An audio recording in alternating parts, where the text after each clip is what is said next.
So if you were to sit me down and for some reason I was forced to tell you what lens I would use if I could only choose one, it would probably be the 24 to 70 f2.8 lens. And I'm not even talking specifically about Sony lenses today.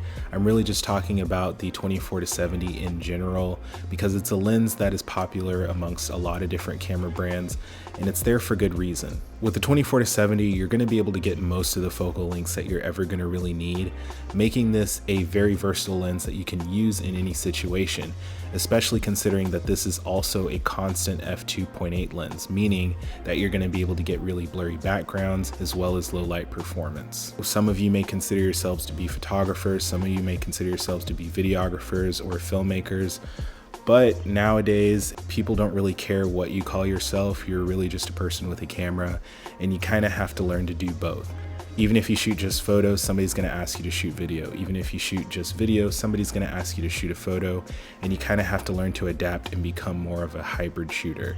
And if you're going to become a hybrid shooter, you need to have a hybrid lens like this one. This 24 to 70 is a full frame lens, and because I shoot on a full frame camera, it's able to get me that full sensor readout. And doing professional work, I want to be able to provide that for the clients that I have.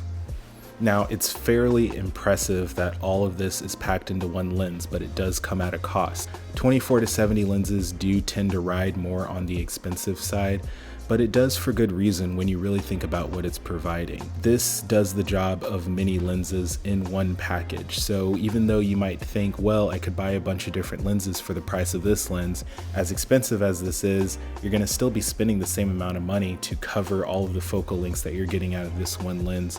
So you really have to pick and choose what's gonna be more important to you. Some of you also may be tempted to find a cheaper alternative, which is fine. I understand why you would do that. But I guarantee you that as you start to look at cheaper alternatives, you're not going to get all of the same features. You're going to always be lacking in some way or another. Lenses are more of an investment than they are an accessory. Most people like to put all of their funds towards a nice camera, but they don't really want to spend a lot of money on the lens. But the lens is literally the gateway to your sensor. Being a professional and having worked with professionals, one lesson that I've learned over the years is that it's more important having a tool that lasts a long time as opposed to having the latest and greatest camera equipment. A lot of people like to look at lenses as accessories to cameras when really they are just as important as the cameras themselves. Not having a good lens is like bottlenecking the ability of your camera.